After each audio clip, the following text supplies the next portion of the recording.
we have to be willing to fail and to fall and to try new things because those are the steps and those are the building blocks for something greater. How are you?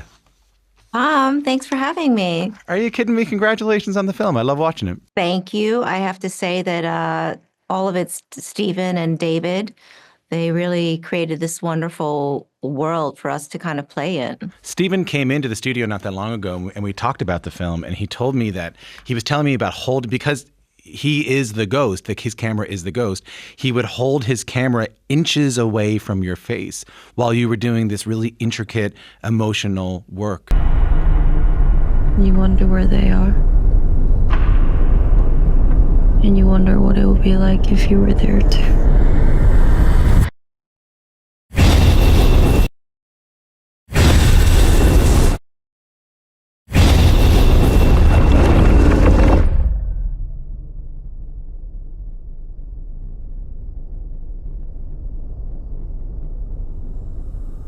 Was that a new challenge for you as an actor? No, because there was such a ease to my relationship with Stephen, and when he's there next to you, you feel more comforted than anything else. It doesn't feel invasive. It doesn't feel um, like there's a disconnect between what you're doing and what's happening. It just feels it was a very small crew as well, very small, and so there was an intimacy there that I think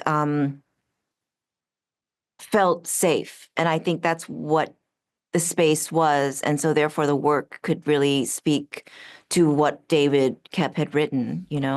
What about the character you play, this mother who sort of dotes on and spoils her son, but she's also trying to control his life and everyone around her? What was interesting to you about her when you saw the character? Rebecca is a complicated and very nuanced character. She, I think, believes that she's doing what is best for her son. And so therefore the family has to kind of go along with it. And I think there's a bit of a very tight nature about her. And when I say tight, I mean that she has a plan for her son, and for some reason she shows favoritism without compunction for her son over her daughter, and that is a very interesting thing that David created, where there wasn't this kind of behind the doors. She's sort of like, ugh, this is what I really feel. I think she's overtly showing a great deal of attention towards her son, and obviously it's a bit cringy at times. But I think there is the importance of that becomes more clear as the movie crescendos towards the end, which then opens up that availability for her later on to create a space for what happens. I think it becomes more obvious once the audience has seen it, and then maybe they'll listen to the interview again. Well, I think one thing we can talk about in terms of the audience that hasn't seen it is a little bit, I want to touch on what you said earlier. You said, like, this is a small crew. Steven came in and he told me how quickly you shot this film. And when I was reading an interview before I came in with you, when I was doing research for this, one of the things you said that intrigued me is you said doing this film was different because it didn't feel like you were doing it for the man. What do you mean by that? It's a community working together, not for the sake of, the dollars and the cents. It's more of it's activated because of art and for art's sake. And the experimentation and the creativity behind that is what is, of import, as opposed to how can we serve the community by making something super commercial?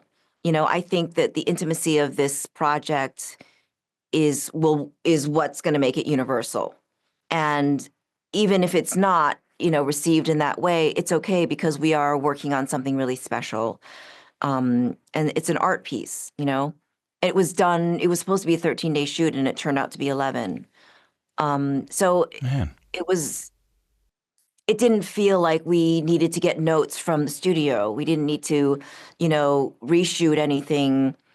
It was just like we're there, whatever, he needs, whatever we all need together as a group it's the main act, all of us. It's not like, oh, number one on the call sheet is going to determine how the day is going to go. Yeah. Everyone was number one, I think I understand it. I think I understand that intimacy and wanting to make something that's artful, and it's not just about trying to make a cajillion dollars. For those of us, the many of us who have not spent much time on film sets and are not sort of ensconced in that studio world, if you're able to, can you compare and contrast like the experience of being on a set for a film like Presence, which again, art for art's sake, small, short, versus the films that I would have first known you for, like the big budget Kill Bill, Charlie's Angels. Can you compare and contrast those sort of two worlds when it comes to your life? I mean, oddly, Kill Bill was actually made was considered low budget. Right. Right. So we got paid like scale or whatever it was to do the project. The price you pay for bringing up either my Chinese or American heritage as a negative is I collect your fucking head. And Charlie's Angels, there was, I think there was months of just training before we even shot. And then when we shot, there were so many people that were involved in the look and the, discussions, and, there was a lot of moving parts. And it was really my first time, involved in a project that was to that scale. So it was all new to me and it was exciting. But when you take that and you compare it to something that we shot in and I think we shot that in 6 months. Yeah. It's not including the 3 months or however long we did training, for 3 to 4 months of training. And this one we shot in 11 days. So very different, right? And also the close-ups, the slow motion, the special effects on that movie, very different. And even then, there was a commercialism of, okay, now they're going to make dolls of us. Right. So Oh, weird. They're scanning our faces for that. Weird. And, so they're already thinking ahead of time about, P&A before the movie's even been released. And this is not the same thing, right? This movie was shot, it was edited, it was, it went to the film festival, it went to Sundance, it went to Toronto. So it was something that was made almost, for an audience, as opposed to for a larger global scale. And then now it's ready to be, it was picked up, and then now it's ready to be kind of opened up for the world. And even when you see it, like, I'm curious how it will be received, because it is a very specific project, right? And it's kind of like, once people might know about it, will they come and see it? Because it's like the internet has sort of taken over the world, right? So there's a danger in that, of it being exposed before it's even been seen. Yeah. So there's all of those things, right? But I would go and see it because I'm such a big fan of Steven's work, and of course of David's work too. So, but I'm coming from a different, group of people, right? From an artistic community, as opposed to like, well, I'm going to go out with my friends on a Friday night and see a movie. So I'm really curious, but I feel so proud of the work that, created, and the movie itself, and it's dynamic because it's different. And that's what's exciting to me. Let me go back to the Steven fandom a little bit, because there's one thing that I'm curious about here, and getting to know your work a little bit more, and getting to know you a little bit more, in doing this, in doing the research for this, is what a life surrounded by art that you've lived, and a life motivated by art making, and then people who would know you just for film would know your painting and collage and photography and sculpture and your exhibitions all over the world. So art is sort of at the core of I think what you do.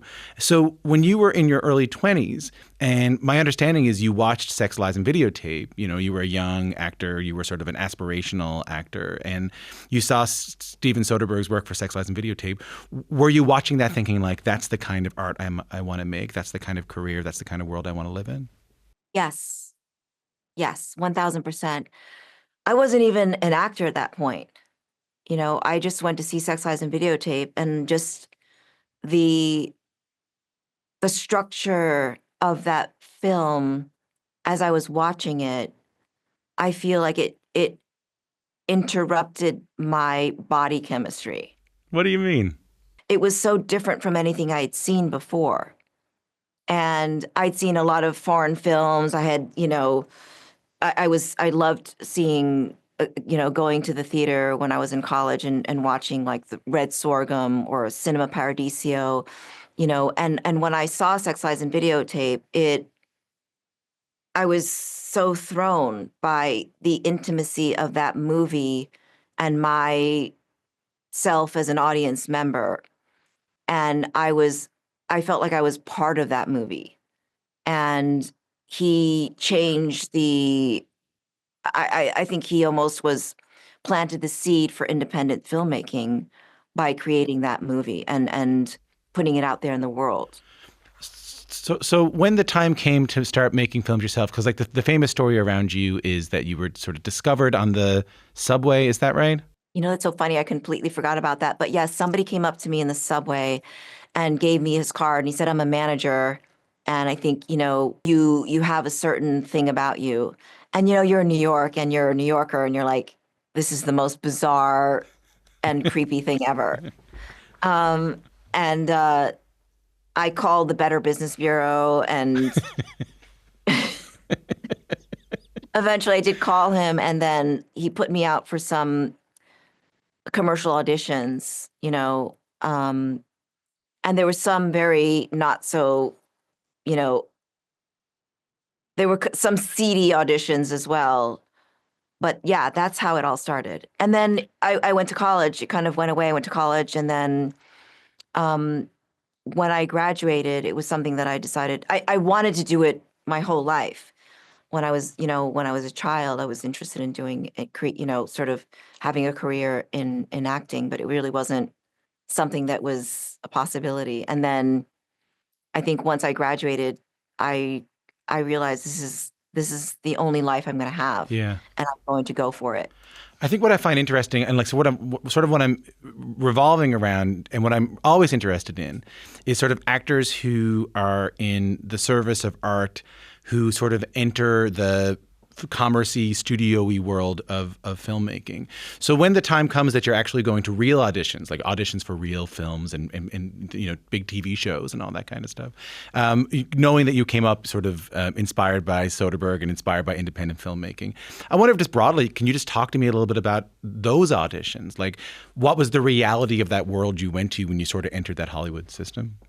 I mean, to be honest, when you go into the world of, I guess, art, and you are coming from a place of, um, I guess, you are at that point, and what people would say is like you're in the minority. You don't have as many options. How do you mean, Lucy? I think the diversity, when I started was so limited. And a lot of the breakdowns for the auditions would say, exotic, or, I would end up being in a room of people that were not, diverse. So I sometimes was curious why I was there when clearly they were looking for a particular type. And so I don't think that you have as many options, or I didn't have as many options when I was starting out. So you just sort of go for the gold. And I don't know. And the goal was just like employment, Yeah.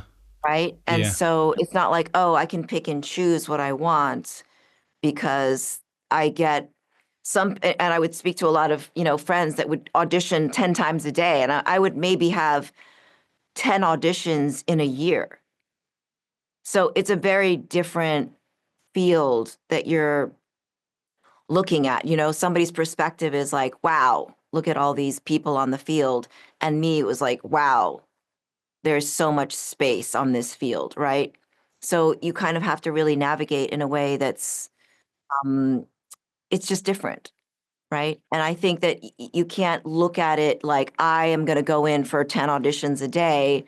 I'm going to go in, I have one opportunity, and I'm going to just do the best I can, right? What a change it must have been when you got the Ally McBeal show then. Like all of a sudden you must have had all these incredible opportunities that weren't there before. No, Know what? it's not the same. It's like you get an opportunity and, it's a big hit, but it doesn't mean like all of a sudden you have all these incoming calls. Really? It's been an outgoing call, career. And I think that's, to the credit of my team and my manager that I've been working with for over 30 years. Because even then I was like, I don't even know why I should go because they're not looking for this type. Because after a while, you're kind of like, what's the point, But she was really encouraging and she's like, we just have to keep, we have to kick down the doors, which is really what has to happen. What kept you going? You'd be forgiven for going, all right, you win. I'm not gonna, I just love I mean, I did a lot of theater also, and I just don't think I could have seen my life in any other way than through the arts. And so for me, it wasn't a sacrifice. It was sort of like do or die, right? Because I love it so much that there was no other option for me. I didn't give myself another choice. There's a world in which you could kind of do this now. Like you have, I mean, so many people I've spoken to have talked to me about how you have, I'm not just being obsequious here, like how you have broken down the doors for them. They see you as someone who was a real game changer for, especially, Asian American, Asian Canadian actors who come in and talk to me will bring you up.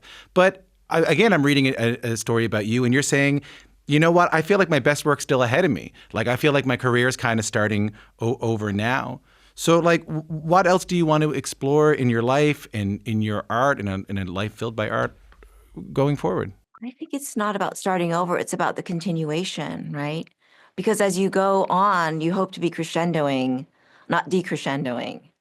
So my story is just still in the beginning.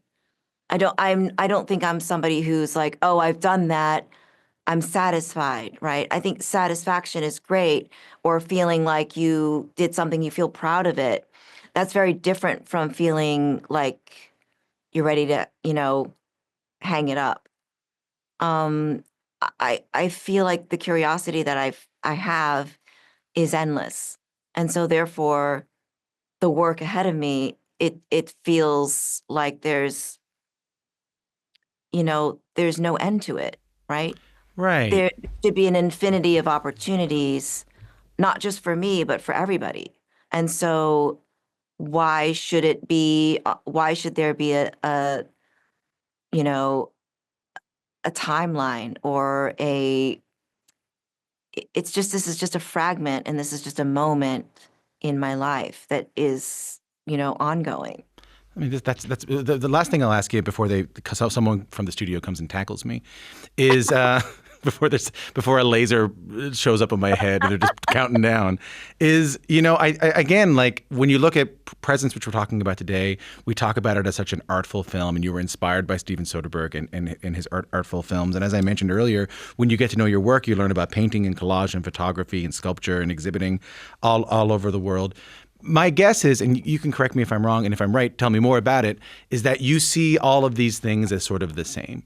You sort of see all of these sort of artistic outputs, visual art, photography, all of these things as sort of like your sort of artistic, for lack of a better word, gift. Am I onto something? I mean, I think it's holistic, isn't it? It's one unit, it's one circle.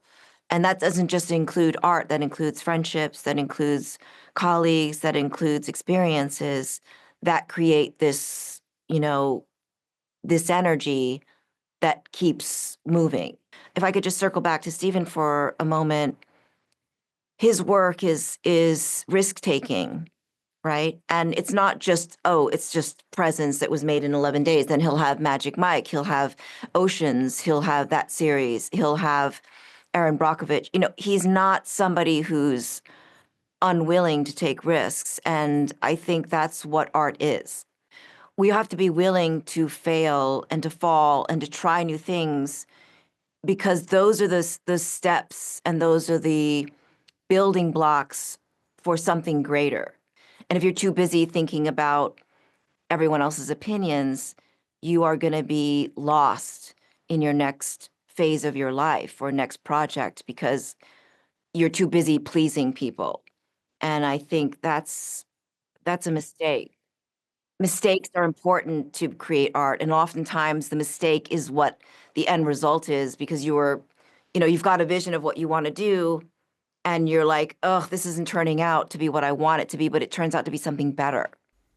I mean, so beautifully said. I could talk to you about it forever. Lucy, I really loved talking to you. Thanks so much. You sound surprised. You were really surprised by yourself.